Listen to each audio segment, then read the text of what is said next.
एक समय की बात है, एक गांव हुआ करता था जिसका नाम शिवपुर था। शिवपुर एक बहुत ही सुंदर और हरा भरा गांव था। चारों तरफ हरे भरे खेत लहलहाते थे, नदियां बहती थीं, पक्षियों की मधुर आवाजें सुनाई देती थीं। गांव के लोग बड़े ही सीधे साधे और भोले थे। सब मिलकर रहते थे, सुख दुख में एक दूसरे का साथ देते थे। गांव के बाहर एक पुराना शिव मंदिर था जो बहुत ही भव्य और पवित्र था। कहते हैं कि उस मंदिर में भगवान शिव स्वयं विराजमान है और जो भी सच्चे मन से उनसे मांगता है उनकी मनोकामना जरूर पूरी होती है। शिवपुर में एक अमीर परिवार रहता था। परिवार में एक लड़की रहती थी जिसका नाम था गौरी। गौरी अपने भाई और सौतेली माँ और सौतेली बहन और अपने पिता के साथ रहती थी। पिता का नाम था देवदत्त। वह एक व्यापारी थे। वह काम के चक्कर में हमेशा शहर में ही चले जाते थे। उसकी सौतेली माँ का नाम कमला था और सौतेली बहन का नाम काजल था और उसका एक माधव नाम का भाई था। गौरी की असली माँ का नाम सुमित्रा था जो बहुत ही दयालु, सुशील और भगवान की परम भक्त थी। सुमित्रा रोज सुबह उठकर स्नान करती, घर में दीप जलाती, भगवान शिव और माता पार्वती की पूजा करती और तब घर का काम शुरू करती। उनके मन में किसी के प्रति कोई बैर नहीं था। वह हमेशा कहती थी कि जो भगवान की शरण में है उसे कोई कष्ट नहीं छू सकता। लेकिन विधाता को कुछ और ही मंजूर था। जब गौरी केवल 7 साल की थी और माधव 5 साल का था, तब एक दिन अचानक सुमित्रा को तेज बुखार आया। गांव के वैद्य ने बहुत दवाइयां दी, लेकिन उनकी तबीयत सुधरने की बजाय और बिगड़ती चली गई। एक रात जब पूरा घर सो रहा था, सुमित्रा ने अपनी दोनों आंखें बंद कर लीं और इस दुनिया को अलविदा कह दिया। देवदत्त पर तो जैसे वज्रपात हो गया। वह अपनी पत्नी से बहुत प्रेम करते थे। घर में मातम छा गया। गौरी और माधव की आंखों से आंसू थमने का नाम नहीं लेते थे। छोटा माधव तो बार बार पूछता, मां कहां गई, मां कब आएगी। गौरी उसे समझाती लेकिन खुद भी रो देती। सुमित्रा के जाने के बाद घर में एक अजीब सी सूनापन आ गया। देवदत्त ने कुछ महीने तो किसी तरह बच्चों के साथ गुजारे, लेकिन उनका व्यापार दिन ब दिन बिगड़ने लगा। घर के काम में, बच्चों की देखभाल में और व्यापार में सब एक साथ संभालना उनके लिए मुश्किल हो गया। गांव के बड़े बुजुर्गों ने सलाह दी कि देवदत्त दूसरी शादी कर लो, बच्चों को मां की जरूरत है। देवदत्त मान गए। इस तरह कमला का घर में आगमन हुआ। कमला देखने में सुंदर थी, बातें बड़ी मीठी करती थी, लेकिन उसके मन में क्या था यह किसी को नहीं पता था। देवदत्त को लगा कि कमला उनके बच्चों को मां की तरह रखेगी, लेकिन जैसे ही देवदत्त अपने व्यापार के काम से शहर जाने लगे, कमला का असली रूप सामने आने लगा। कमला अपनी बेटी काजल से बहुत प्यार करती थी। काजल को अच्छे कपड़े, अच्छा खाना, सब कुछ मिलता था, लेकिन गौरी और माधव से वह घर का सारा काम करवाती थी। सुबह होते ही गौरी को उठकर पूरे घर की झाड़ू पोंछा करनी होती थी, कुएं से पानी भरकर लाना होता था, चूल्हा जलाकर खाना बनाना होता था। माधव को भी खेत में काम करना पड़ता था, गाय भैंस को चारा पानी देना पड़ता था। अगर कोई काम थोड़ा भी अधूरा रह जाए तो कमला उन्हें बुरी तरह मारती थी। वह उन पर चिल्लाती, गालियां देती और कभी कभी इतनी जोर से मारती कि गौरी और माधव के शरीर पर निशान पड़ जाते। कमला ने दोनों को डरा रखा था। वह कहती कि अगर तुमने अपने पिता से कहा तो तुम दोनों को घर से निकाल दूंगी। दोनों भाई बहन अभी छोटे थे। वह सोचते कि हमें घर से बाहर निकाल दिया तो रहेंगे कहां, इसलिए वह अपने पिता से कुछ नहीं कहते थे। जब देवदत्त कभी कभी घर आते तो कमला एकदम बदल जाती, हंसती मुस्कुराती, बच्चों के साथ प्यार से पेश आती, अच्छा खाना बनाती। गौरी और माधव जब भी पिता को कुछ बताना चाहते, कमला उनको घूर कर देखती और वो डर से चुप हो जाते। देवदत्त को कुछ समझ नहीं आता था। उन्हें लगता सब ठीक है। वो वापस शहर चले जाते और फिर वही सिलसिला शुरू हो जाता। गौरी की उम्र अब 11 साल हो गई थी और माधव 9 साल का था। दोनों ने इस दुख को इतनी छोटी उम्र में ही जीना सीख लिया था। गौरी अपने भाई का बहुत ख्याल रखती थी। जब कमला माधव को मारती तो गौरी बीच में आ जाती और खुद मार खा लेती। माधव भी अपनी बहन से बहुत प्यार करता था। दोनों रात को जब सब सो जाते तो एक कोने में बैठकर धीरे धीरे रोते और एक दूसरे को दिलासा देते। गौरी को अपनी मां सुमित्रा की बहुत याद आती थी। मां ने जाते जाते उन्हें एक बात कही थी कि बेटा, हमेशा भगवान पर भरोसा रखना, वो कभी अपने भक्तों को अकेला नहीं छोड़ते। गौरी उस बात को हमेशा याद रखती थी। वह अपने मन ही मन भगवान से प्रार्थना करती, हे भगवान, हमें इस कष्ट से मुक्त करो। एक दिन की बात है, कमला और काजल बाजार घूमने गए थे। उस दिन घर में थोड़ी शांति थी। गौरी और माधव घर का काम निपटा कर बैठे ही थे कि तभी घर के दरवाजे पर दस्तक हुई। गौरी ने दरवाजा खोला तो देखा कि एक ब्राह्मण साधु खड़े हैं। उनकी उम्र काफी हो गई थी। सफेद दाढ़ी और सफेद बाल थे। माथे पर भस्म का तिलक था।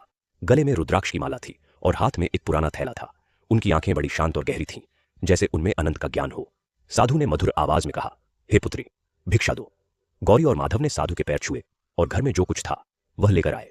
उस दिन घर में ज्यादा कुछ नहीं था, थोड़ा सा चावल और थोड़ी दाल थी। गौरी ने वही साधु को दे दिया। साधु ने प्रसन्न होकर उन्हें आशीर्वाद दिया। फिर साधु ने ध्यान से दोनों भाई बहन को देखा। उनकी बड़ी बड़ी आंखें कुछ पढ़ रही थीं। साधु ने कहा, हे पुत्र, तुम दोनों को देखकर समझ आता है कि तुम दोनों भाई बहन किसी कष्ट में हो। यह सुनकर दोनों भाई बहन का दिल भर आया। माधव की आंखों से आंसू टपक पड़े।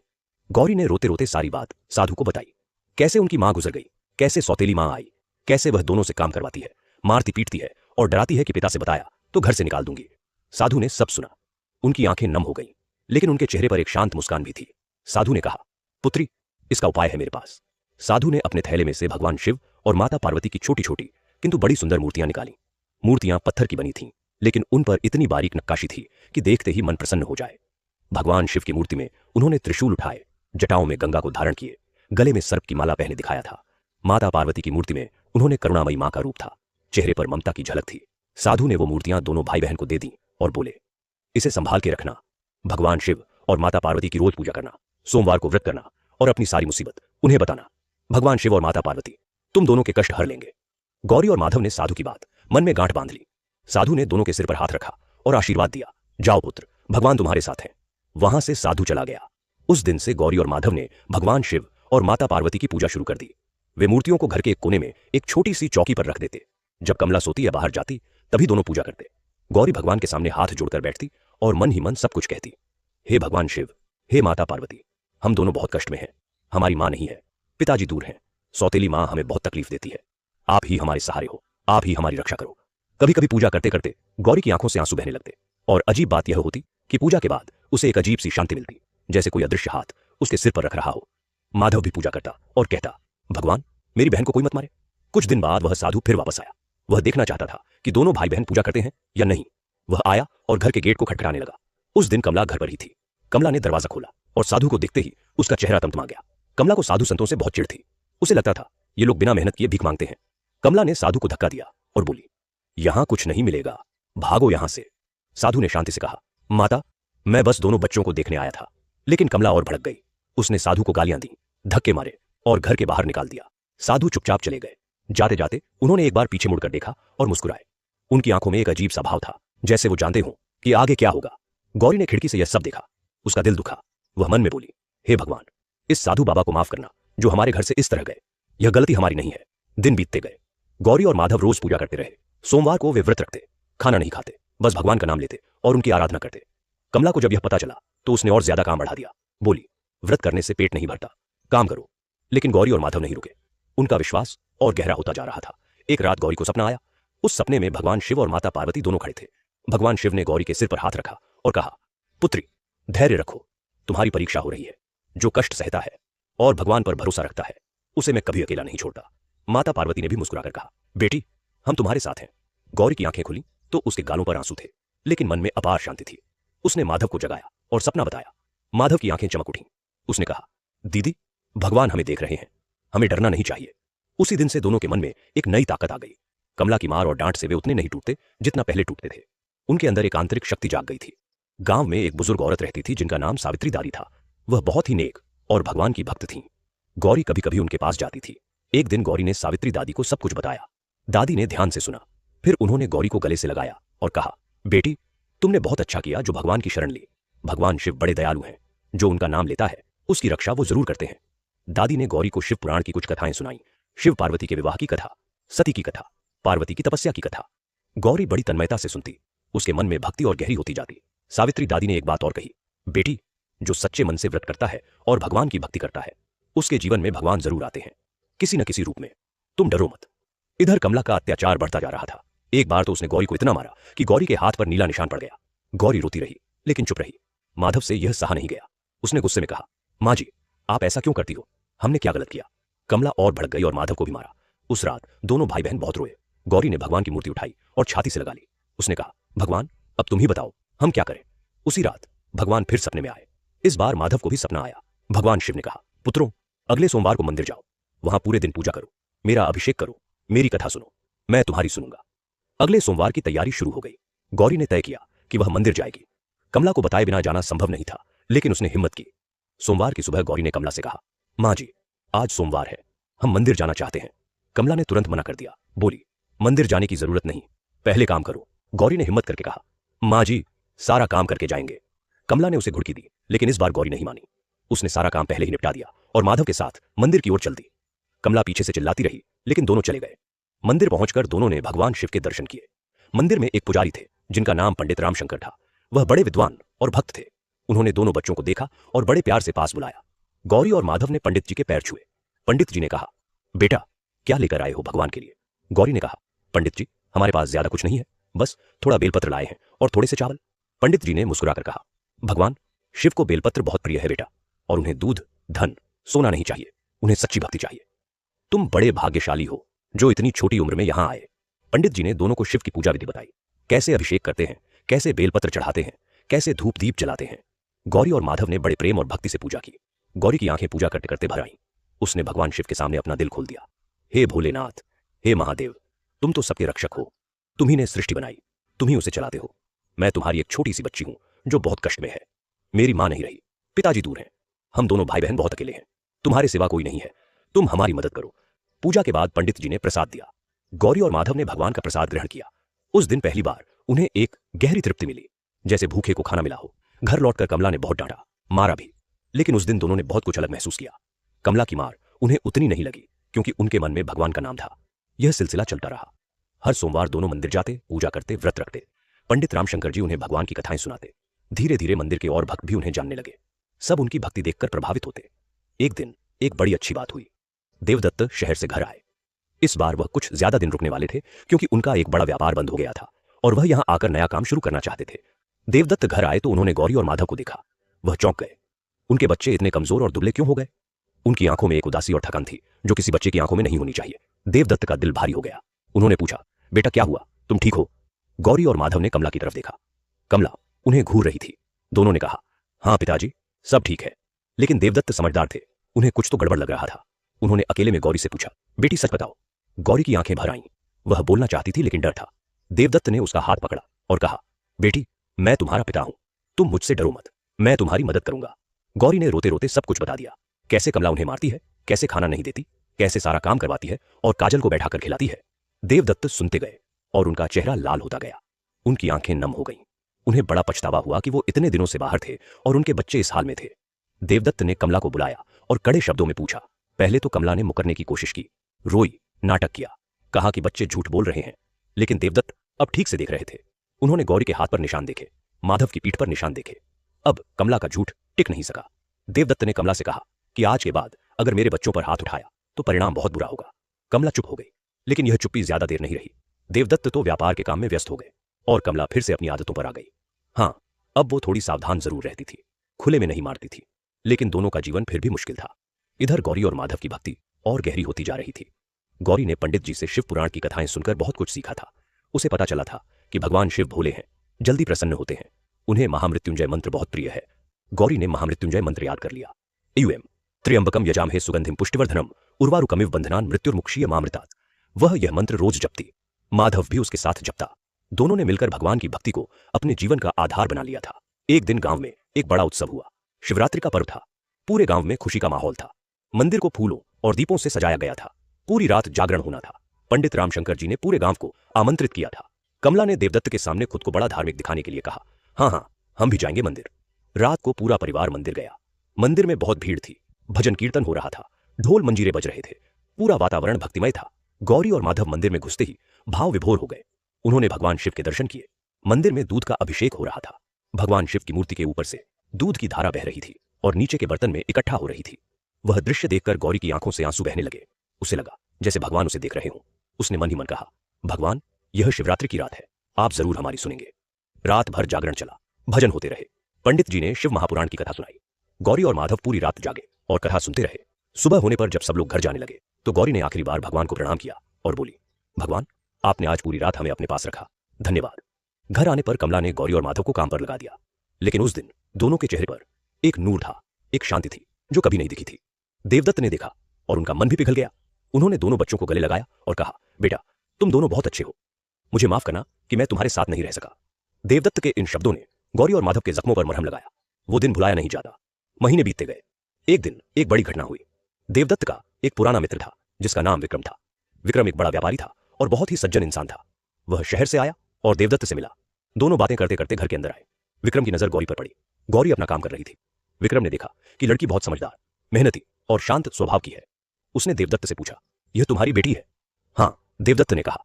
विक्रम ने कहा, बड़ी अच्छी बच्ची है, इसके लिए एक अच्छे घर में रिश्ता है मेरे पास। एक अमीर परिवार का लड़का है, बड़ा पढ़ा लिखा और नेक है। विक्रम के इन शब्दों ने कमला के कान खड़े कर दिए। उसने मन में सोचा, यह रिश्ता गौरी के लिए नहीं होना चाहिए, यह काजल के लिए होना चाहिए।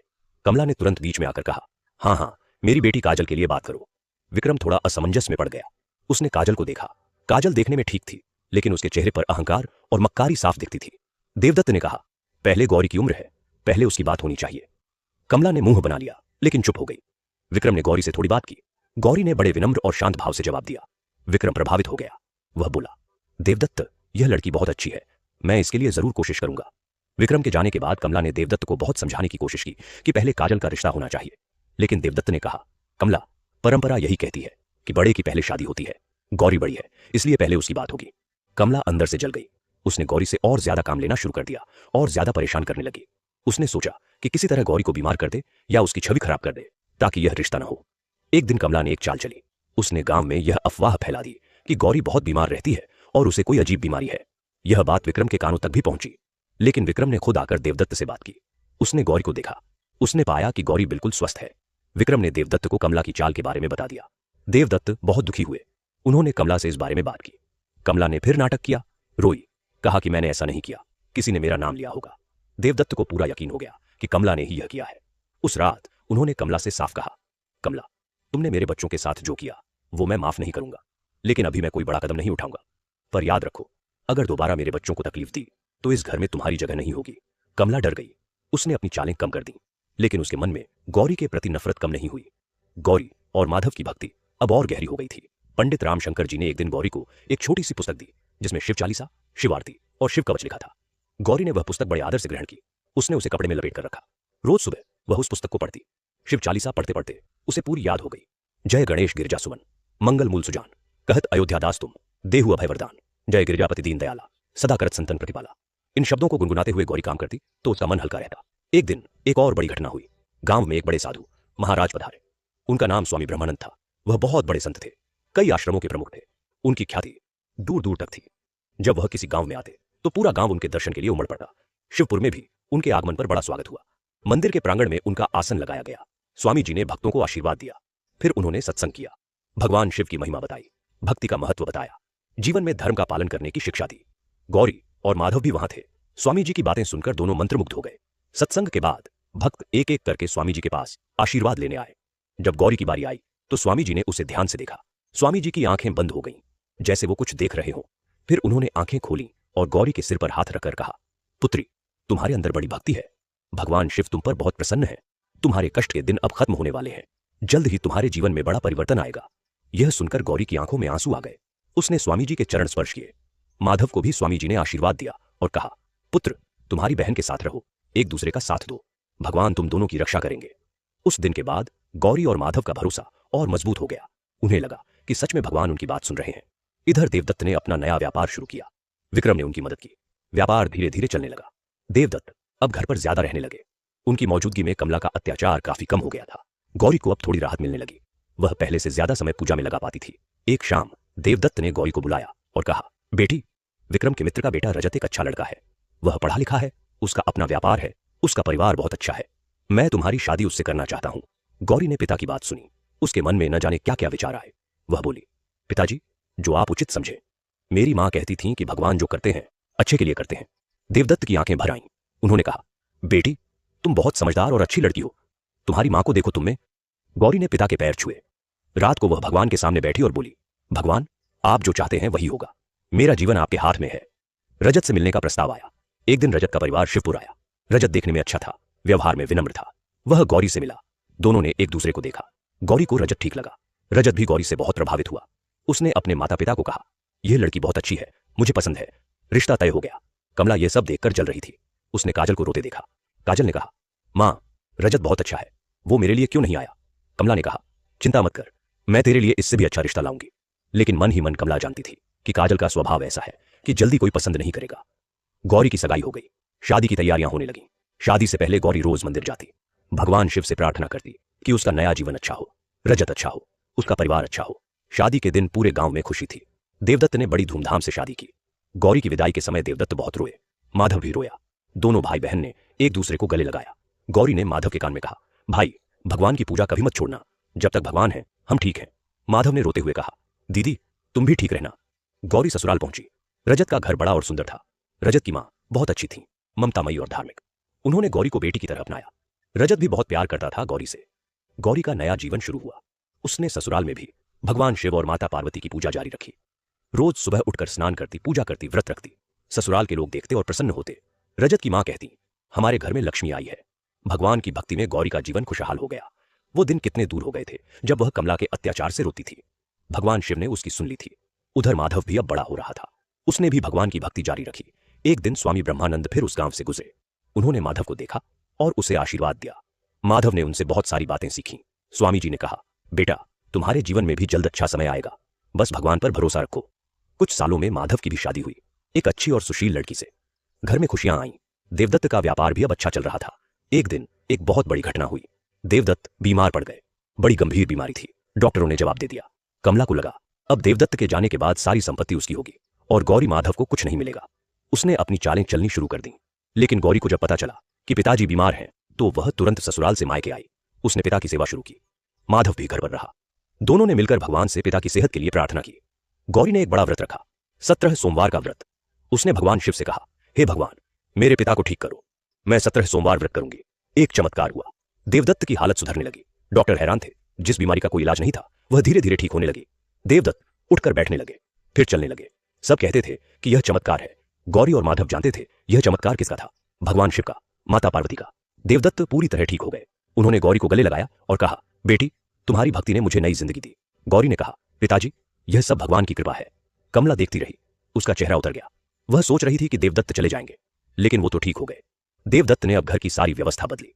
उन्होंने साफ कह दिया कि घर की संपत्ति में गौरी और माधव का बराबर हिस्सा है। कमला के नाटक और चालें अब काम नहीं आने वाली थीं। एक दिन देवदत्त ने कमला से एकांत में बात की। उन्होंने कहा, कमला, जो तुमने मेरे बच्चों के साथ किया वो गलत था। मैंने तुम्हें इसलिए घर में लाया था कि तुम उनकी मां बनोगी, लेकिन तुमने उनके साथ सौतेलापन किया। अब मैं चाहता हूं कि तुम बदलो। मेरे बच्चे सब एक हैं, गौरी, माधव और काजल सब बराबर हैं। कमला शांत हो गई। उसके मन में शायद पहली बार पछतावा आया। उसने देवदत्त से कहा, मैंने गलती की, काश मैंने ऐसा नहीं किया होता। देवदत्त ने कहा, अब देर नहीं हुई, अभी भी सुधर जाओ। भगवान के सामने माफी मांगो और गौरी माधव से माफी मांगो। कमला ने गौरी से माफी मांगी। गौरी ने बिना एक पल की देरी के माफ कर दिया। उसने कहा, मां जी, मैंने आपको कभी माफ करने से इनकार नहीं किया। आप हमेशा मेरी मां हैं। कमला की आंखें भर आईं। उसने पहली बार महसूस किया कि गौरी कितनी बड़े दिल की लड़की है। शायद यह भगवान की भक्ति का ही असर था। इस तरह शिवपुर के उस घर में भगवान की कृपा से सुख और शांति का आगमन हुआ। गौरी और माधव ने जो भक्ति का रास्ता अपनाया था उसने उनके जीवन को संवार दिया। भगवान शिव और माता पार्वती ने अपने उन छोटे छोटे भक्तों को कभी अकेला नहीं छोड़ा। जब जब उन्होंने पुकारा, भगवान आए, किसी न किसी रूप में आए। कभी साधु के रूप में, कभी सपने में, कभी पंडित जी के रूप में, कभी स्वामी जी के रूप में। यह कथा हमें यही सिखाती है कि जीवन में कितनी भी मुसीबतें आएं, भगवान पर भरोसा रखो। सच्ची भक्ति कभी बेकार नहीं जाती। भगवान शिव भोले हैं, दयालु हैं, और जो उनके शरण में आता है उसे वे जरूर पार लगाते हैं। बोलो हर हर महादेव। एयूएम नमः शिवाय, एयूएम नमः शिवाय, एयूएम नमः शिवाय। अब इस कथा के आगे दूसरी भक्ति कथा सुनिए। यह कथा है एक और भक्त की, जिसका नाम था सुदामा। सुदामा एक गरीब ब्राह्मण था जो भगवान विष्णु का परम भक्त था। सुदामा का गांव मथुरा के पास था। उसके घर में बहुत गरीबी थी। पत्नी का नाम सुशीला था। घर में खाने को भी कुछ नहीं होता था। बच्चे भूखे रहते थे। लेकिन सुदामा कभी भगवान से कोई शिकायत नहीं करते थे। वह रोज भगवान विष्णु की पूजा करते, भजन गाते, कीर्तन करते। उनके मुंह से हमेशा हरि का नाम निकलता था। गांव के लोग उन्हें देखते और सोचते, यह आदमी कितना पागल है, इतनी गरीबी में भी भगवान का नाम लेता है। लेकिन सुदामा को परवाह नहीं थी। वह जानते थे कि भगवान का नाम ही सबसे बड़ा धन है। सुदामा की पत्नी सुशीला बहुत समझदार और पतिव्रता स्त्री थी। वह भी भगवान की भक्त थी, लेकिन बच्चों की भूख देखकर उसका दिल टूट जाता था। एक दिन उसने सुदामा से कहा, स्वामी, आपके बचपन के मित्र कृष्ण द्वारका के राजा हैं, आप उनसे मिलने क्यों नहीं जाते? वो जरूर कुछ मदद करेंगे। सुदामा ने पहले मना किया। उन्हें लगा कि मित्रता का लाभ उठाना ठीक नहीं है, लेकिन सुशीला ने समझाया, स्वामी, यह मदद मांगना नहीं है, एक पुराने मित्र से मिलना है। आप उनके लिए चावल तो ले जाइए। सुदामा के घर में और कुछ नहीं था, सिर्फ थोड़े से चावल थे। सुशीला ने वो चावल एक पुराने कपड़े में बांधे और सुदामा को दे दिए। सुदामा चले पड़े द्वारका की ओर। रास्ता बहुत लंबा था, जूते नहीं थे, थके हुए पैर थे, धूप तेज थी, लेकिन सुदामा के होठों पर भगवान का नाम था, हरि बोल हरि बोल। द्वारका पहुंचकर सुदामा ने महल का दरवाजा देखा। कितना भव्य, कितना विशाल, सोने से चमकता महल। सुदामा अपने फटे पुराने कपड़ों में खड़े हुए। द्वारपाल ने उन्हें रोका। सुदामा ने कहा, भाई, मैं कृष्ण का मित्र हूं, उन्हें बताओ कि सुदामा आया है। द्वारपाल हंसा। इस फटेहाल आदमी को कृष्ण का मित्र? लेकिन उसने अंदर खबर भेजी, और जैसे ही कृष्ण को पता चला कि सुदामा आया है, वो नंगे पैर दौड़े चले आए। कृष्ण ने सुदामा को गले लगाया। उनकी आंखों में आंसू थे। कृष्ण ने सुदामा को महल में ले गए, उनके पैर धोए, उनकी आरती उतारी। सुदामा हैरान थे, इतने बड़े राजा और इतनी विनम्रता। भगवान ने सुदामा के साथ बैठकर बातें की, पुरानी यादें ताजा की, गुरुकुल की यादें, बचपन की यादें। सुदामा के हाथ में वो पोटली थी जिसमें चावल थे। वो शर्माते थे कि इतने बड़े राजा को यह क्या देंगे, लेकिन भगवान कृष्ण ने देख लिया। उन्होंने पोटली छीनी और खोली। थोड़े से चावल देखकर कृष्ण की आंखें चमक गईं। उन्होंने कहा, मित्र, यह तो बड़ा अमूल्य उपहार है। यह प्रेम से दिया गया है, यह भक्ति से दिया गया है, इससे बड़ा कोई उपहार नहीं। कृष्ण ने वो चावल खाए, एक मुट्ठी, दो मुट्ठी। रुक्मिणी ने तीसरी मुट्ठी रोकी। कहा, 2 मुट्ठी से तीनों लोगों का वैभव मिल जाता है, तीसरी मुट्ठी खाई तो पाताल भी चला जाएगा। सुदामा महल में रहे। कृष्ण ने उनका बड़ा सत्कार किया, लेकिन सुदामा ने कभी कुछ नहीं मांगा। वह बस मित्र से मिलने आए थे। जाते समय उनके मन में एक टीस थी, काश बच्चों के लिए कुछ मांग लेता, लेकिन फिर सोचा, नहीं, मित्रता में याचना नहीं होती। सुदामा वापस चले। रास्ते में सोचते रहे, मेरे मित्र ने मुझे इतना प्यार दिया, क्या यही काफी नहीं है? घर के पास पहुंचे तो अचंभित रह गए। जहां उनका टूटा फूटा घर था, वहां एक सुंदर महल खड़ा था। सोने की दीवारें, हीरे जवाहरात से जड़ी खिड़कियां। सुशीला सुंदर वस्त्र पहनकर बाहर आई। बच्चे हंस खेल रहे थे। सुदामा की आंखें भर आईं। उन्होंने आसमान की ओर देखा और बोले, हे कृष्ण, तुमने मुझे सब कुछ दे दिया, मांगा नहीं था, फिर भी दे दिया। यही तो प्रभु की लीला है। जो सच्चे मन से भगवान के पास जाता है, बिना मांगे भी वो सब पाता है जो उसे चाहिए। यह कथा हमें बताती है कि सच्ची मित्रता और सच्ची भक्ति का फल हमेशा मीठा होता है। भगवान सब देखते हैं। जो कभी उनसे कुछ नहीं मांगता और बस उनका नाम लेता है, वो सबसे ज्यादा पाता है। जय श्री कृष्ण। हरि ओम तत्सत। अब तीसरी भक्ति कथा सुनिए। यह कथा है माता पार्वती की भक्त एक गरीब स्त्री की। उस स्त्री का नाम था पद्मा। पद्मा एक छोटे से गांव में रहती थी। उसका पति रामदास एक किसान था। दोनों बहुत गरीब थे, लेकिन भगवान की भक्ति में लीन रहते थे। पद्मा माता पार्वती को अपनी मां मानती थी। वह रोज माता की पूजा करती, उनके लिए फूल चढ़ाती, आरती करती, कथाएं सुनती। माता पार्वती के व्रत पर वह बहुत विधि से व्रत रखती। एक बार गांव में भयंकर सूखा पड़ा। वर्षा नहीं हुई, खेत सूख गए, अनाज नहीं हुआ। पूरे गांव में भुखमरी की नौबत आ गई। लोग गांव छोड़कर जाने लगे। रामदास भी टूट गया। उसने कहा, पद्मा, हम भी कहीं और चले जाते हैं, यहां तो मरेंगे। पद्मा ने मना किया। उसने कहा, स्वामी, भगवान की इच्छा के बिना एक पत्ता भी नहीं हिलता। माता पार्वती हैं, वो देखेंगी। हम यहीं रहेंगे और उनकी भक्ति करेंगे। रामदास को पत्नी की बात पर भरोसा था। दोनों वहीं रहे। पद्मा ने एक बड़ा व्रत रखा, 16 सोमवार का व्रत और माता पार्वती का 16 शुक्रवार का व्रत। रोज प्रार्थना करती, माता, हमारे गांव पर कृपा करो, वर्षा दो, अन्न दो। एक दिन अचानक आकाश में बादल गिराए, जोरदार वर्षा हुई। पूरा गांव नाच उठा, खेत हरे हो गए, फसल लहलहाने लगी। उस साल इतनी अच्छी फसल हुई जितनी पहले कभी नहीं हुई थी। लोग कहते थे, यह चमत्कार है। पद्मा जानती थी, यह माता पार्वती की कृपा थी। पद्मा ने माता का भव्य जागरण करवाया। पूरे गांव को निमंत्रण दिया। रात भर भजन कीर्तन हुआ, माता की कथाएं सुनाई गईं। पूरा गांव एक रात के लिए भक्तिमय हो गया। उस जागरण में एक अद्भुत घटना हुई। जागरण के मध्य में एक छोटी सी बच्ची आई। उसने लाल वस्त्र पहने थे, उसके माथे पर बिंदी थी, हाथों में लाल चूड़ियां थीं। वह बच्ची सबके बीच में आई और नाचने लगी। उसके नृत्य को देखकर सब मंत्रमुग्ध हो गए। उसके चेहरे पर एक अलौकिक आभा थी। थोड़ी देर में वह बच्ची गायब हो गई। पद्मा की आंखें भर आईं।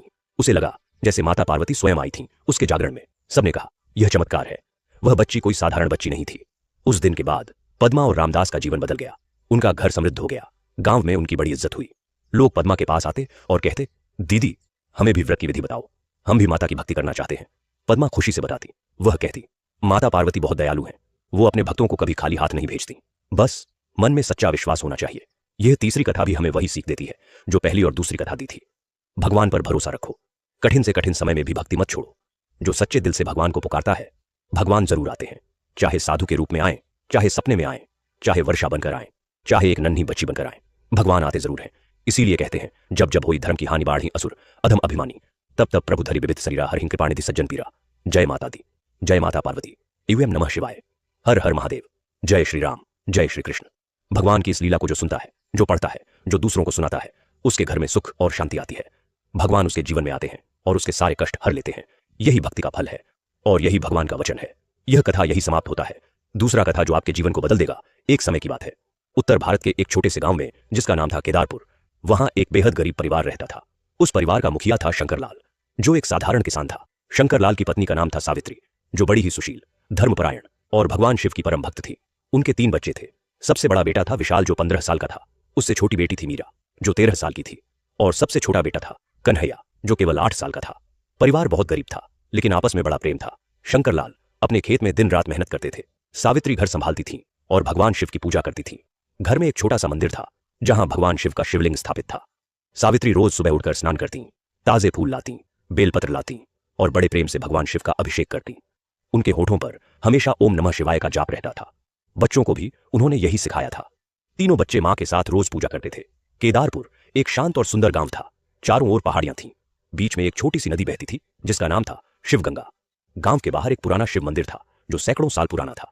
कहते थे कि उस मंदिर में एक बार भगवान शिव स्वयं प्रकट हुए थे और उन्होंने एक भक्त को दर्शन दिए थे। तब से उस मंदिर की बड़ी महिमा थी। दूर दूर से लोग आते थे उस मंदिर के दर्शन करने। शंकरलाल का परिवार उस मंदिर में हर सोमवार जाता था। सावित्री पूरे व्रत के साथ वहां जाती, पूजा करती, कथा सुनती और भगवान से अपने परिवार की रक्षा के लिए प्रार्थना करती। जीवन ठीक ठाक चल रहा था। गरीबी थी लेकिन चैन था। फिर एक दिन ऐसा हुआ जिसने पूरे परिवार की जिंदगी पलट दी। शंकरलाल खेत में काम कर रहे थे।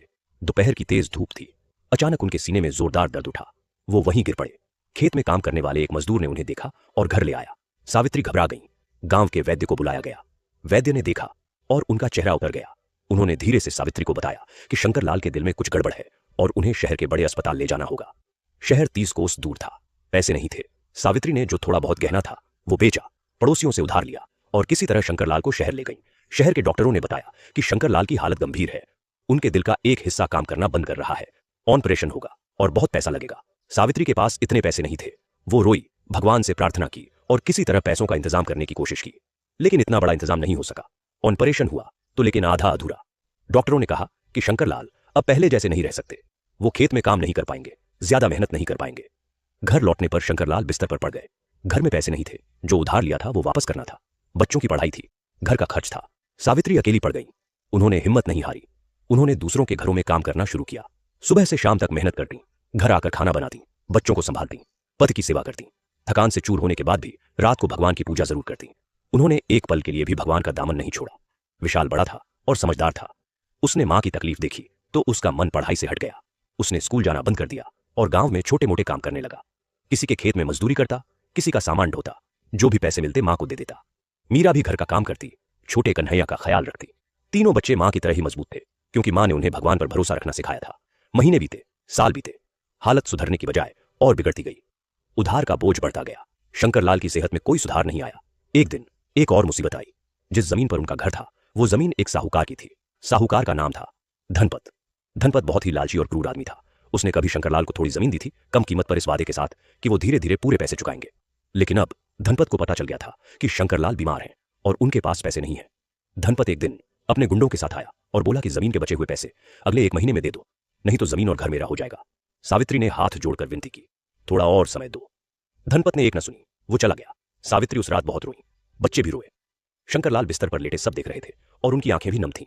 उस रात सावित्री ने भगवान शिव के सामने दीपक जलाया और कहा, हे महादेव, मैं नहीं जानती कि मेरे भाग्य में क्या लिखा है, लेकिन एक बात जानती हूं कि आप कभी अपने भक्त को नहीं छोड़ते। आज मैं आपके सामने हार गई हूं। मेरे पास कोई रास्ता नहीं दिखता, आप ही कोई रास्ता दिखाओ। रोते रोते उनकी आंखें लग गईं और सपने में भगवान शिव आए। उनकी जटाओं से गंगा बह रही थी, त्रिशूल हाथ में था, तन पर भस्म थी, गले में रुद्राक्ष था। उन्होंने मुस्कुराकर सावित्री से कहा, पुत्री घबराओ मत, मैंने तुम्हारी पुकार सुनी है। कल सुबह मंदिर जाओ, वहां जो होगा वो अच्छा होगा। बस मेरे नाम का जाप करते रहो। सावित्री की आंखें खुली। उनका मन शांत था। उन्हें लगा जैसे एक बड़ा बोझ उठ गया हो। अगली सुबह वो बच्चों को लेकर मंदिर गई। मंदिर में एक बुजुर्ग संत बैठे थे जिन्हें उन्होंने पहले कभी नहीं देखा था। उस संत की आंखें बड़ी शांत और तेजस्वी थीं।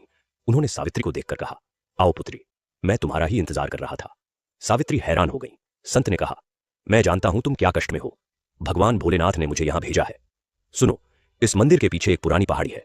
उस पहाड़ी पर एक गुफा है जहां सैकड़ों साल पहले एक संत ने तपस्या की थी। उस गुफा में एक शिवलिंग है जो स्वयंभू है, यानी खुद प्रकट हुआ है। उस शिवलिंग की पूजा करो, 21 सोमवार का कठोर व्रत रखो और भगवान से अपनी व्यथा कहो, भगवान जरूर सुनेंगे। सावित्री ने संत के पैर छुए और घर आकर बच्चों को बताया। विशाल ने कहा, मां, हम सब साथ चलेंगे। अगले सोमवार से सावित्री और तीनों बच्चे उस पहाड़ी पर जाने लगे। रास्ता कठिन था, पत्थरीला था, चढ़ाई थी, लेकिन मां के साथ बच्चे चलते रहे। गुफा मिली। अंदर एक काले पत्थर का स्वयंभू शिवलिंग था। उसके ऊपर प्राकृतिक जल की बूंदें टपकती रहती थीं, जैसे पहाड़ खुद अभिषेक कर रहा हो। उस शिवलिंग को देखकर सावित्री की आंखें भर आईं। उन्होंने कहा, भगवान, आप यहां हैं, मुझे माफ करना कि इतने दिन आपके पास नहीं आ सकी। उन्होंने बेलपत्र चढ़ाए, फूल चढ़ाए, दीपक जलाया और व्रत का संकल्प लिया। 21 सोमवार, हर सोमवार इस गुफा में आना, पूजा करना, व्रत रखना। यह सिलसिला शुरू हुआ। हर सोमवार वो परिवार उस पहाड़ी पर जाता। कभी धूप हो, कभी बारिश हो, कभी ठंड हो, कोई बहाना नहीं, भगवान के दरबार में हाजिरी जरूर लगती। 5वें सोमवार को एक बड़ी घटना हुई। धनपत अपने गुंडों के साथ आया और बोला, समय खत्म हो गया, घर खाली करो। सावित्री ने कहा, भाई एक और महीना दो। धनपत ने धक्का दिया और बोला, एक दिन भी नहीं। गुंडों ने घर का सामान बाहर फेंकना शुरू किया। शंकरलाल बिस्तर पर थे, उन्हें भी बाहर कर दिया। बच्चे रोने लगे, पड़ोसी देखते रहे। किसी की हिम्मत नहीं हुई कुछ बोलने की, क्योंकि धनपत का गांव में बड़ा रुतबा था। उस रात परिवार खुले आसमान के नीचे बैठा रहा। सावित्री ने एक पल के लिए भी भगवान का नाम नहीं छोड़ा। उन्होंने ओम नमः शिवाय का जाप करती रही। विशाल ने मां का हाथ थामा और कहा, मां, भगवान देख रहे हैं। उस रात गांव के एक बुजुर्ग हरिभाऊ दादा ने उन्हें अपने घर में आश्रय दिया। हरिभाऊ दादा भी भगवान के भक्त थे। उन्होंने कहा, बेटी, जब तक जरूरत हो यहां रहो, भगवान की इच्छा के बिना कुछ नहीं होता। 7वें सोमवार को जब सावित्री और बच्चे पहाड़ी पर जा रहे थे तो रास्ते में उन्हें एक सांप मिला। बड़ा सांप था, काला, सड़क के बीच में था। बच्चे डर गए। लेकिन वो सांप उन्हें देखकर न रुका, न फुफकारा, बस धीरे से रास्ते से हट गया। सावित्री ने हाथ जोड़े और कहा, भगवान शिव, आपका प्रतीक हमारे सामने आया, धन्यवाद। गुफा में पहुंचकर आज कुछ अलग था। शिवलिंग पर जो प्राकृतिक जल टपकता था वो आज दूध जैसा सफेद था। सावित्री ने देखा और उनकी आंखें भर आईं। उन्होंने कहा, भगवान, आप हमें दर्शन दे रहे हो, हम समझ रहे हैं। 9वें सोमवार को एक और परीक्षा आई। मीरा को तेज बुखार आया, इतना तेज कि वो उठ भी नहीं सकती थी। सोमवार था, इसलिए सावित्री मन में द्वंद्व में पड़ गई, मीरा को छोड़कर जाएं या न जाएं। विशाल ने कहा, मां, मैं मीरा के पास रहूंगा, आप और कन्हैया जाओ। सावित्री और कन्हैया गए, पूजा की। मां ने भगवान से कहा, भगवान, मीरा बीमार है, उसे ठीक करो। घर लौटकर उन्होंने देखा कि मीरा का बुखार उतर गया था। वो बैठकर पानी पी रही थी। विशाल ने बताया कि अचानक मीरा को ठंडी हवा का एक झोंका आया और उसके बाद बुखार उतरने लगा। सावित्री ने हाथ जोड़े। 11वें सोमवार को धनपत के घर में कुछ हुआ। उसके इकलौते बेटे को एक गंभीर बीमारी हो गई। डॉक्टरों ने जवाब दे दिया। धनपत, जो इतने अहंकारी थे, टूट गए। गांव में किसी ने बताया कि सावित्री के परिवार की बड़ी भक्ति है, भगवान उनकी सुनते हैं। धनपत खुद सावित्री के पास आया। उसका सारा अहंकार, सारी कठोरता गायब थी। वो रो रहा था। उसने कहा, भाभी, मुझे माफ करो, मैंने तुम्हारे साथ बहुत गलत किया। मेरे बेटे के लिए भगवान से प्रार्थना करो। सावित्री ने बिना एक पल की देरी के कहा, भाई, मैंने तुम्हें माफ किया। मेरे भगवान बड़े दयालु हैं, वो सबकी सुनते हैं। अगले सोमवार सावित्री ने धनपत के बेटे के लिए भी भगवान से प्रार्थना की। भगवान ने सुनी। धनपत का बेटा धीरे धीरे ठीक होने लगा। धनपत की आंखें खुली। उसने सावित्री के परिवार का घर वापस कर दिया और कहा, यह घर तुम्हारा है, पैसों की चिंता मत करो। 16वें सोमवार को एक बड़ी घटना हुई। शहर से एक बड़े डॉक्टर का गांव में दौरा था। किसी ने उन्हें शंकरलाल के बारे में बताया। डॉक्टर ने शंकरलाल को देखा। उन्होंने कहा कि यह एक नई तकनीक आई है जिससे यह इलाज हो सकता है और वह मुफ्त में यह इलाज करेंगे क्योंकि वो एक सेवा अभियान चला रहे हैं। सावित्री की आंखें भर आईं। ये भगवान की कृपा थी। 21वें सोमवार को पूरे परिवार ने मिलकर पहाड़ी पर जाकर बड़ी पूजा की। शंकरलाल भी पहली बार इतने महीनों में उठकर बैठे थे और उन्होंने भी हाथ जोड़े। उस दिन गुफा में एक अद्भुत प्रकाश हुआ। शिवलिंग के चारों ओर एक सुनहरा प्रकाश दिखा। कुछ पल के लिए पूरी गुफा जगमगा उठी। सबने देखा और सब हाथ जोड़कर रो पड़े। भगवान शिव का आशीर्वाद मिल गया था। उसके बाद जीवन बदलता गया। शंकरलाल का ऑपरेशन हुआ और वो ठीक होने लगे। धनपत ने जमीन के कागज सावित्री को दे दिए। विशाल को एक अच्छे व्यापारी ने अपने यहां काम दिया। मीरा ने पढ़ाई जारी की। कन्हैया स्कूल जाने लगा। परिवार में खुशियां लौट आईं। लेकिन सावित्री ने एक बात कभी नहीं छोड़ी। हर सोमवार वो उस गुफा में जाती रहीं, बेलपत्र चढ़ाती रहीं, भगवान का नाम लेती रहीं, क्योंकि उन्हें पता था कि जब भगवान ने मुसीबत में साथ दिया तो खुशी में उन्हें नहीं भूलना चाहिए। यह कथा आज भी केदारपुर में सुनाई जाती है। लोग कहते हैं कि जिस घर में सावित्री जैसी भक्ति हो वहां भगवान शिव खुद आते हैं। हर हर महादेव, एयूएम नमः शिवाय। यह कथा यहीं पर समाप्त होता है। दूसरा कथा जो जीवन को नई दिशा देगा। एक समय की बात है, हिमालय की तलहटी में एक छोटा सा गांव था जिसका नाम था देवनगर। देवनगर चारों तरफ से पहाड़ों से घिरा हुआ था। ऊंचे ऊंचे देवदार के पेड़ थे। बीच में एक पवित्र नदी बहती थी जिसे लोग देवगंगा कहते थे। उस नदी का पानी इतना निर्मल और ठंडा था कि जो भी उसमें हाथ डाले उसे लगे जैसे किसी ने उसकी थकान हर ली हो। देवनगर में लगभग 200 घर थे। सब लोग एक दूसरे को जानते थे, एक दूसरे के सुख दुख में शामिल होते थे। गांव के बीच में एक बड़ा चौक था जहां शाम को लोग इकट्ठा होते, बातें करते, बच्चे खेलते। उस चौक के एक कोने में एक पीपल का विशाल पेड़ था जिसकी उम्र किसी को नहीं पता थी। उस पीपल के नीचे एक छोटी सी चौकी थी जिस पर भगवान शिव की एक पुरानी मूर्ति रखी थी। लोग आते जाते उस मूर्ति को प्रणाम करते थे। उस देवनगर में एक परिवार रहता था जो बाकी सबसे अलग था, न इसलिए कि वो अमीर थे, न इसलिए कि वो बड़े पढ़े लिखे थे, बल्कि इसलिए कि उस परिवार में जितनी भक्ति थी, जितना धर्म था, जितना प्रेम था, वो शायद पूरे गांव में किसी और में नहीं था। उस परिवार के मुखिया का नाम था राम प्रसाद। राम प्रसाद एक साधारण किसान थे। उनकी उम्र 50 के आसपास थी। चेहरे पर गहरी लकीरें थीं जो मेहनत और जिंदगी की कठिनाइयों की गवाही देती थीं। लेकिन उनकी आंखों में एक अजीब सी शांति थी, एक चमक थी जो बताती थी कि यह आदमी अंदर से बहुत मजबूत है। राम प्रसाद की पत्नी का नाम था जानकी। जानकी एक ऐसी स्त्री थी जिनके बारे में कहते थे कि उनके हाथ का खाना खाने से मन तृप्त हो जाता है और उनके मुंह से भजन सुनकर दिल को सुकून मिलता है। जानकी भगवान शिव की परम भक्त थीं। बचपन से उनके घर में भगवान शिव की पूजा होती थी और उन्होंने वही संस्कार अपने बच्चों में भी डाले थे। राम प्रसाद और जानकी के 4 बच्चे थे। सबसे बड़ा बेटा था अर्जुन, जो 18 साल का था। अर्जुन बड़ा होनहार लड़का था, पढ़ने में तेज था, काम में मेहनती था, माँ बाप की सेवा में हमेशा आगे रहता था। उससे छोटी थी बेटी सुलोचना, जो 16 साल की थी, बड़ी ही सुंदर और सुशील, भगवान की भक्त, माँ की परछाई।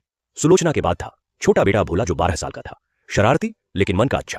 और सबसे छोटी थी गुड़िया, जो केवल 7 साल की थी, जिसकी हंसी सुनकर घर में उजाला हो जाता था। परिवार गरीब था लेकिन संतुष्ट था। राम प्रसाद के पास थोड़ी सी जमीन थी जिसमें वो खेती करते थे। जो उगता था उससे घर चलता था। कभी कभी कम पड़ जाता था तो राम प्रसाद मजदूरी भी कर लेते थे। जानकी घर में कपड़े बुनती थीं और उन्हें बाजार में बेचती थीं। इस तरह किसी तरह घर चलता था। लेकिन घर में जो खुशी थी, जो प्रेम था, वो किसी अमीर के घर में भी मुश्किल से मिलता है।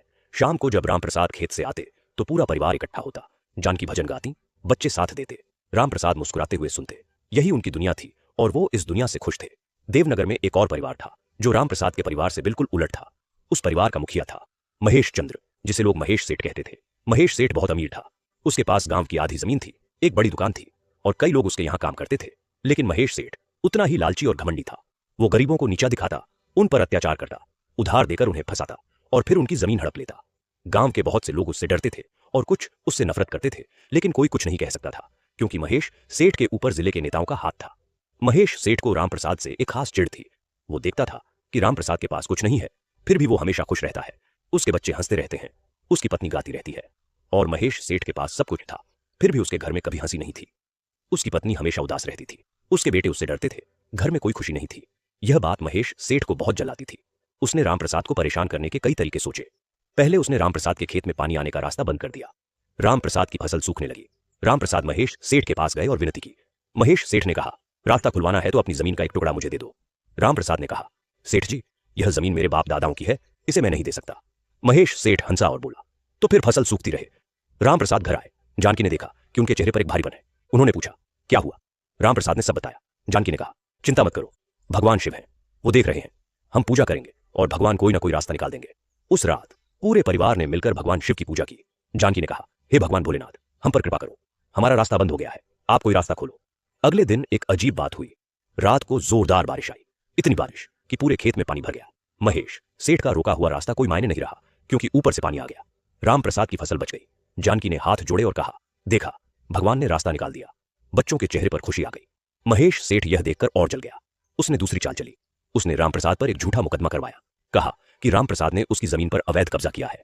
थाने में शिकायत हो गई। पुलिस आई, रामप्रसाद को थाने ले गए। यह खबर सुनकर जानकी का कलेजा मुंह को आ गया। बच्चे डर गए। अर्जुन अपने पिता के साथ थाने गया। पुलिस वाले महेश सेठ के आदमी थे। उन्होंने रामप्रसाद को बहुत डराया, धमकाया, कहा कि जेल जाना पड़ेगा। रामप्रसाद शांत रहे।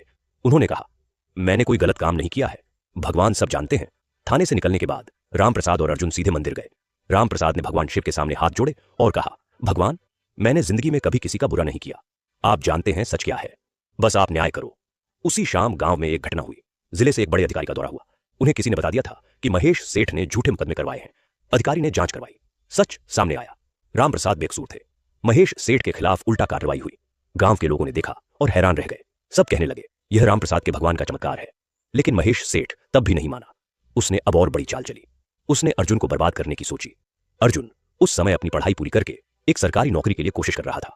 महेश सेठ ने अपने संपर्कों से अर्जुन का नाम एक झूठे मामले में डलवा दिया। अर्जुन की नौकरी रुक गई। जब अर्जुन को पता चला तो उसका दिल टूट गया। उसने रात दिन मेहनत की थी, पढ़ाई की थी, और अब यह। अर्जुन रोया। पहली बार वो टूटा। उसने मां से पूछा, मां, हमने क्या गलत किया? हम तो भगवान की भक्ति करते हैं, किसी का बुरा नहीं करते, फिर भी हमारे साथ ऐसा क्यों? जानकी ने बेटे को गले लगाया और कहा, बेटा, यह भगवान की परीक्षा है। जो सोना है वो आग में ही तपता है। अगर आग में नहीं तपोगे तो कैसे पता चलेगा कि तुम सोना हो? भगवान परीक्षा उन्हीं की लेते हैं जिन्हें वो प्यार करते हैं। अर्जुन ने मां की बात सुनी। उसने तय किया कि वो नहीं टूटेगा। उसने अपनी शिकायत ऊपर के अधिकारियों तक पहुंचाई। उसने सच सामने रखा। लेकिन यह आसान नहीं था। महीनों लग गए। इस बीच घर की हालत और खराब होती गई। रामप्रसाद की तबीयत भी ठीक नहीं रहती थी। चिंता और मेहनत ने उनके शरीर को कमजोर कर दिया था। जानकी और भी ज्यादा काम करने लगी। सुलोचना ने भी घर में मदद करने के लिए कुछ काम शुरू किया। भोला और गुड़िया छोटे थे, लेकिन वो भी अपनी अपनी तरह से मदद करते। उस मुश्किल दौर में एक दिन जानकी को एक सपना आया। सपने में एक बुजुर्ग औरत आई जो सफेद वस्त्र पहने थी। उनके चेहरे पर एक अलौकिक तेज था। उन्होंने जानकी से कहा, बेटी, मैं तुम्हारी मां पार्वती हूं। तुम्हारे कष्ट मैंने देखे हैं, तुम्हारी भक्ति मैंने देखी है। घबराओ मत, बस एक काम करो। इस गांव से 3 कोस दूर जंगल में एक पुराना मंदिर है जिसे लोग भूल गए हैं।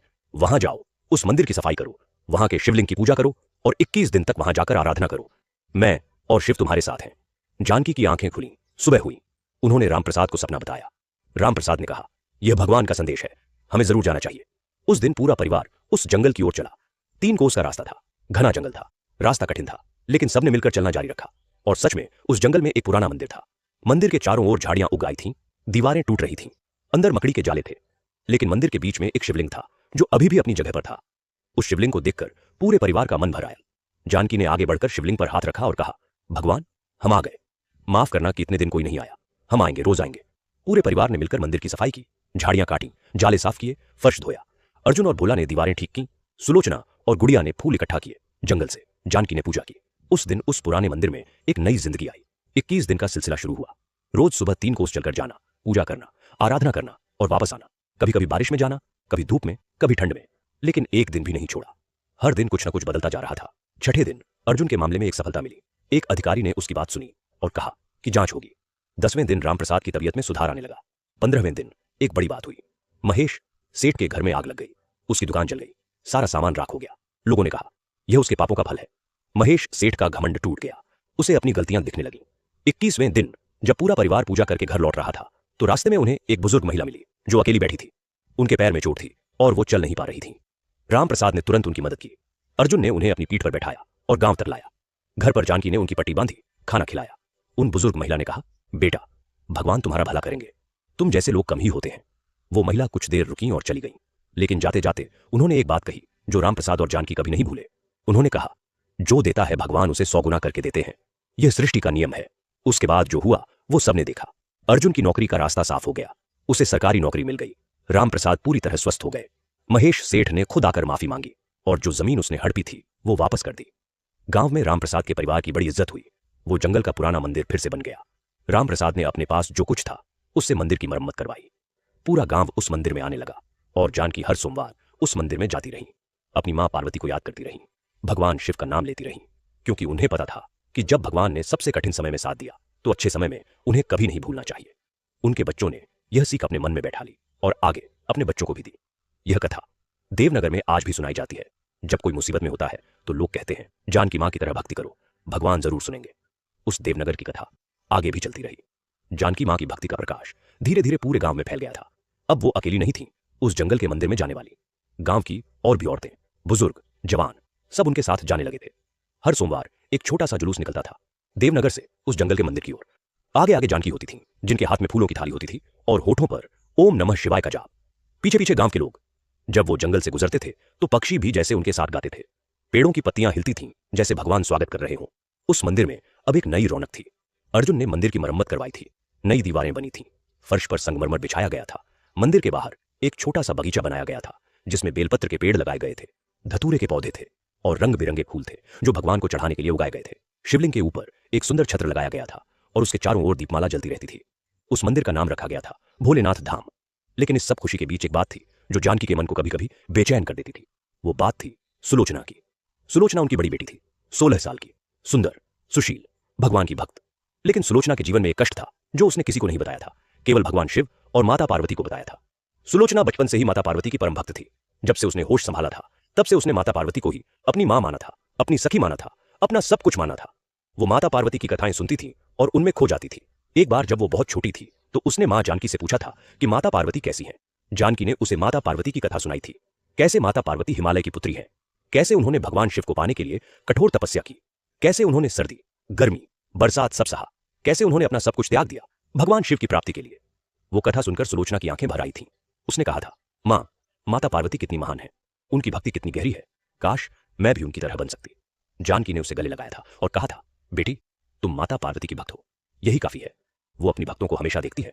अब सुलोचना 16 साल की हो गई थी, लेकिन उसकी भक्ति और गहरी हो गई थी।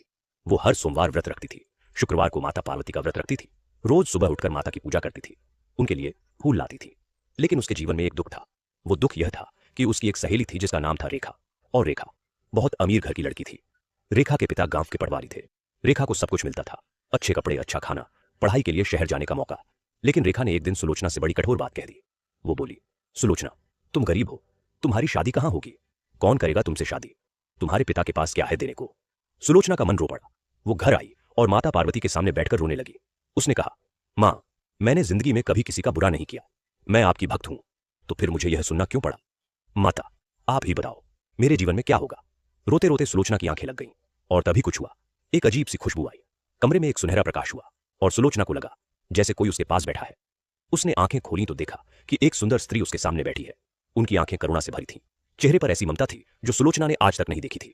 उन स्त्री ने कहा, बेटी रो मत, मैं तुम्हारी मां हूं। सुलोचना ने पूछा, आप कौन हैं? उन्होंने मुस्कुराकर कहा, मैं वही हूं जिसे तुम रोज याद करती हो, मैं पार्वती हूं, तुम्हारी मां। सुलोचना की आंखें फटी रह गईं, उसके मुंह से आवाज नहीं निकली। माता पार्वती ने उसका हाथ थामा और कहा, बेटी तुमने अभी जो सुना वो सच नहीं है। गरीबी कोई अभिशाप नहीं है।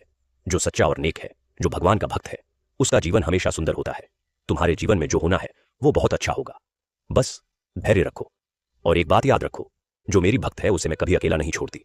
जैसे मैंने अपने शिव को पाने के लिए तपस्या की, वैसे ही तुम भी धैर्य रखो, फल जरूर मिलेगा। माता पार्वती की यह बात सुनकर सुलोचना का दिल भर आया। उसने माता के चरण पकड़ लिए और कहा, माँ आप आई, मुझे अब कोई डर नहीं है।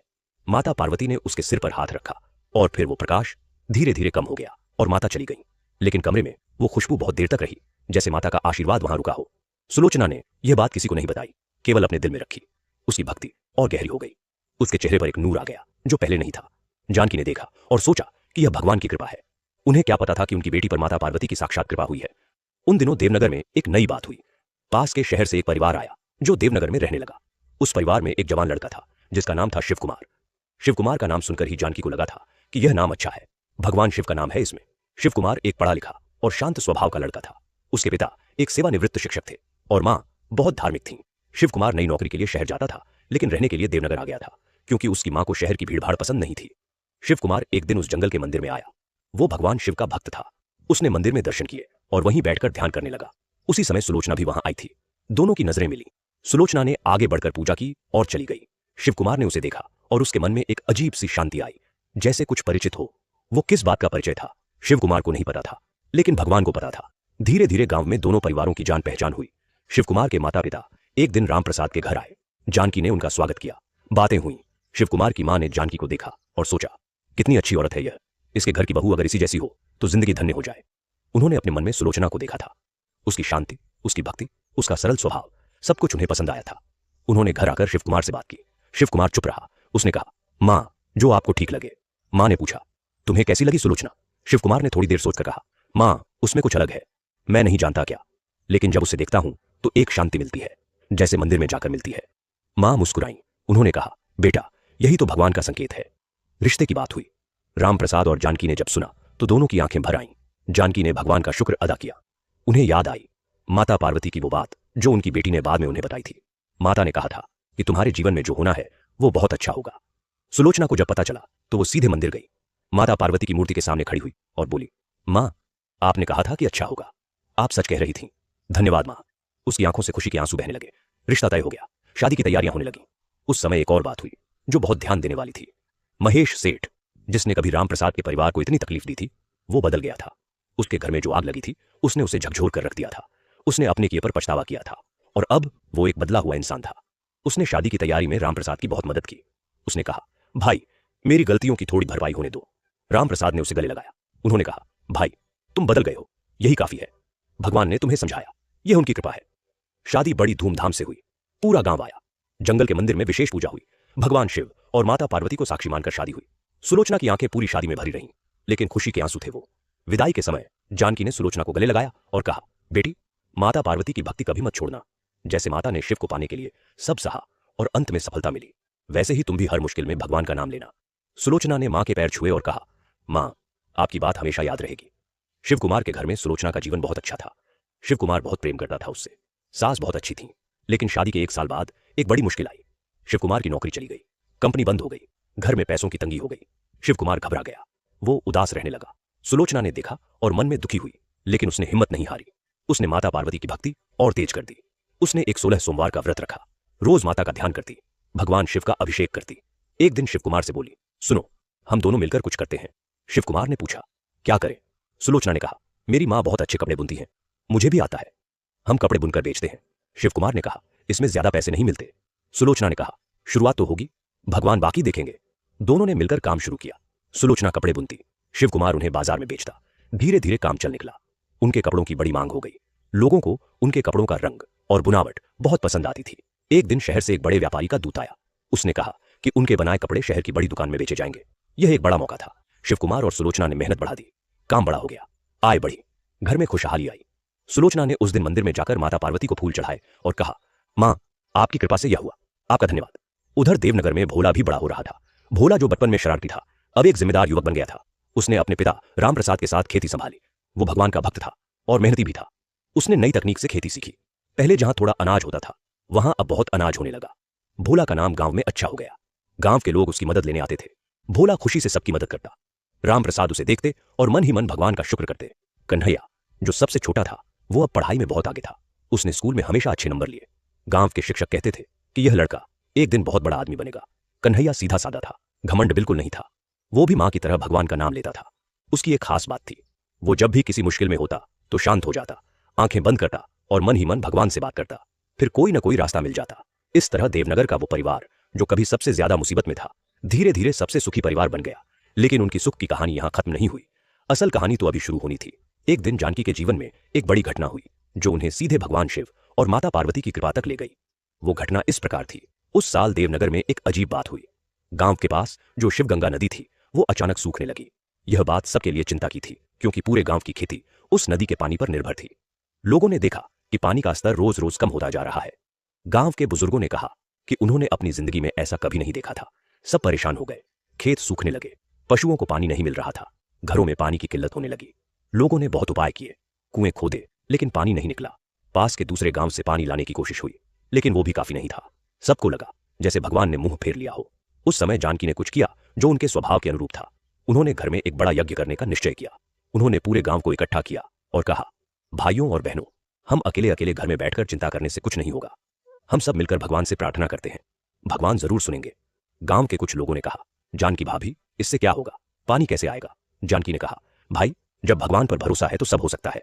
मेरे परिवार ने सबसे मुश्किल समय में भगवान का दामन नहीं छोड़ा और भगवान ने हमें नहीं छोड़ा। आज पूरे गांव को उनकी जरूरत है, तो पूरे गांव को मिलकर प्रार्थना करनी चाहिए। जानकी की बात में एक ऐसा विश्वास था, एक ऐसी शक्ति थी कि लोग मान गए। अगले दिन से पूरे गांव ने मिलकर उस जंगल के मंदिर में जाना शुरू किया। 7 दिन का अनुष्ठान रखा गया। रोज सुबह भगवान शिव का अभिषेक, रोज शाम माता पार्वती की आरती। 7 दिन तक पूरा गांव एकजुट होकर भगवान की भक्ति में लीन रहा। 5वें दिन की रात को आकाश में बादल घिर आए। 6ठे दिन सुबह बारिश शुरू हुई, ऐसी बारिश जो घंटों नहीं रुकी। शिवगंगा नदी में पानी भर गया। लोग खुशी से नाचने लगे, बच्चे बारिश में भीगने लगे, बुजुर्ग आंखें बंद करके भगवान का शुक्र करने लगे। जानकी ने आसमान की ओर देखा और उनकी आंखों से आंसू बह निकले।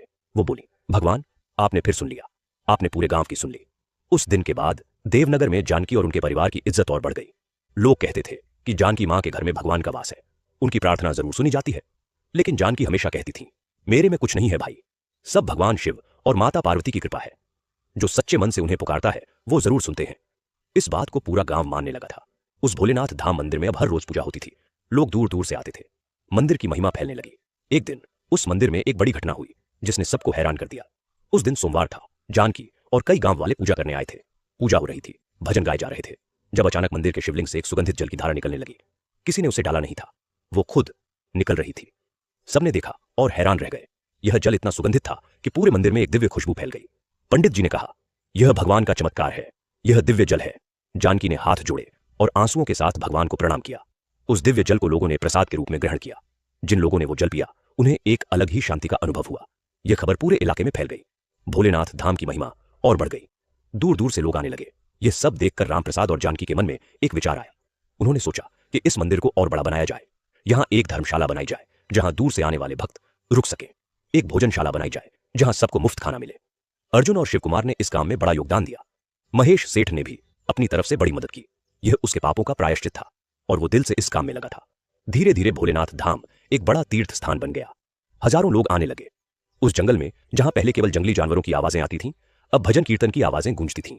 एयूएम नमः शिवाय का जाप उस पूरे जंगल में गूंजता रहता था। यह सब एक ऐसी भक्त के प्रयास से हुआ था जिसके पास पहले कुछ नहीं था, लेकिन भगवान पर अटूट विश्वास था। जानकी मां की कहानी यहीं खत्म नहीं होती। उनके जीवन में एक और बड़ी बात होनी थी, एक ऐसी बात जो उनकी भक्ति की परीक्षा की सबसे बड़ी घड़ी थी।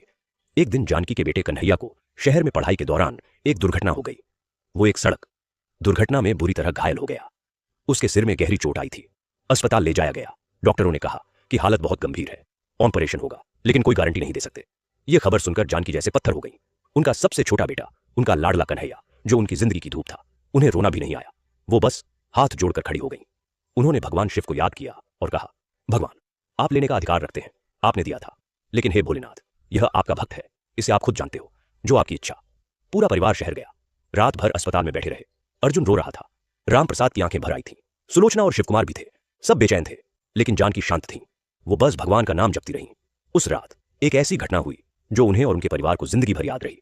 रात के करीब 2 बजे जब सब थके हारे बैठे थे, जानकी को एक अनुभव हुआ। उन्हें लगा जैसे उनके पास कोई आया है। एक गहरी शांति उनके चारों ओर फैल गई। उन्हें एक आवाज सुनाई दी, बहुत धीमी लेकिन बहुत स्पष्ट। वो आवाज कह रही थी, पुत्री, घबराओ मत, तुम्हारा बेटा ठीक होगा, मैं हूं। जानकी की आंखों में आंसू आ गए, लेकिन मन में एक अजीब सी शांति छा गई। उन्हें पूरा यकीन हो गया। डॉक्टर सुबह 4 बजे आए। उन्होंने कहा कि ऑपरेशन सफल रहा और कन्हैया की हालत में सुधार है, वो खतरे से बाहर है। पूरा परिवार रो पड़ा, खुशी के आंसुओं के साथ। जानकी ने भगवान को प्रणाम किया और बोली, भगवान, आपने फिर रक्षा की, धन्य हो आप। कन्हैया धीरे धीरे ठीक हो गया। उसे जब पता चला कि उसकी मां ने पूरी रात भगवान का नाम लेकर उसके लिए प्रार्थना की थी तो उसकी आंखें भर आईं। उसने मां के पैर छुए और कहा, मां, आप दुनिया की सबसे महान मां हैं। जानकी ने उससे गले लगाया और कहा, बेटा, मां ने नहीं, भगवान ने बचाया तुम्हें, उनकी कृपा है। कन्हैया ने उस दिन के बाद अपनी पढ़ाई और मेहनत और बढ़ा दी। उसने तय किया कि वो इतना पढ़ेगा, इतना काम करेगा कि माँ बाप का नाम रोशन करेगा और भगवान का शुक्रगुजार रहेगा। उसने अपनी पढ़ाई पूरी की, एक अच्छी नौकरी पाई और अपने माँ बाप के लिए एक अच्छा घर बनाया। लेकिन चाहे जितनी भी तरक्की हुई, जानकी माँ की भक्ति में कोई कमी नहीं आई। वो आखिरी दम तक भगवान शिव और माता पार्वती की आराधना करती रहीं। हर सोमवार उस जंगल के मंदिर में जाती रहीं। उनके जीवन के आखिरी पड़ाव में एक बड़ी सुंदर बात हुई। एक रात जब वो पूजा करके सोई तो उन्हें एक सपना आया। उस सपने में भगवान शिव और माता पार्वती दोनों आए। उन्होंने जानकी से कहा, पुत्री, तुमने अपना पूरा जीवन हमारी भक्ति में लगाया, तुमने कभी हार नहीं मानी, कभी हमसे शिकायत नहीं की, हमेशा हमारे फैसले को सर्वोच्च माना। हम तुमसे बहुत प्रसन्न हैं। जानकी ने सपने में भी हाथ जोड़े और कहा, भगवान, आपने मुझे दिया, आपने मेरे बच्चों को दिया, मेरे परिवार को दिया, मेरी सेवा की क्या बिसात। माता पार्वती ने मुस्कुराकर कहा, बेटी, यही तो सच्ची भक्ति है। जो अपनी भक्ति को सेवा नहीं बल्कि आनंद समझता है, वही सच्चा भक्त है। तुम्हारा यह जन्म धन्य है। जानकी की आंखें खुली। उनके चेहरे पर एक अलौकिक शांति थी। उन्होंने पूरे परिवार को इकट्ठा किया और यह सपना बताया। सबकी